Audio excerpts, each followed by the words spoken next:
قیامت کے دن نہ تمہارے رشتے ناتے کام آئیں گے اور نہ اولاد. اس روز وہی تم میں فیصلہ کرے گا اور جو کچھ تم کرتے ہو اللہ اس کو دیکھتا ہے. مسلمانوں، تمہیں ابراہیم اور ان کے رفقا کی نیک سیرت کو اپنانا ضروری ہے. جب انہوں نے اپنی قوم کے لوگوں سے کہا کہ ہم تم سے اور ان بتوں سے جن کو تم اللہ کے سوا پوجتے ہو بے تعلق ہیں، ہم تمہارے معبودوں کے کبھی قائل نہیں ہو سکتے، اور جب تک تم ایک اللہ پر ایمان نہ لاؤ ہم میں تم میں ہمیشہ کھلم کھلا عداوت اور دشمنی رہے گی.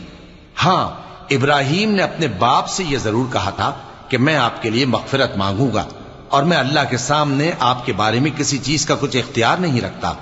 اے ہمارے پروردگار، تجھی پر ہمارا بھروسہ ہے اور تیری ہی طرف ہم رجوع کرتے ہیں اور تیرے ہی حضور میں ہمیں لوٹ کر آنا ہے. اے ہمارے پروردگار، ہم کو کافروں کے ذریعے فتنے میں نہ ڈالنا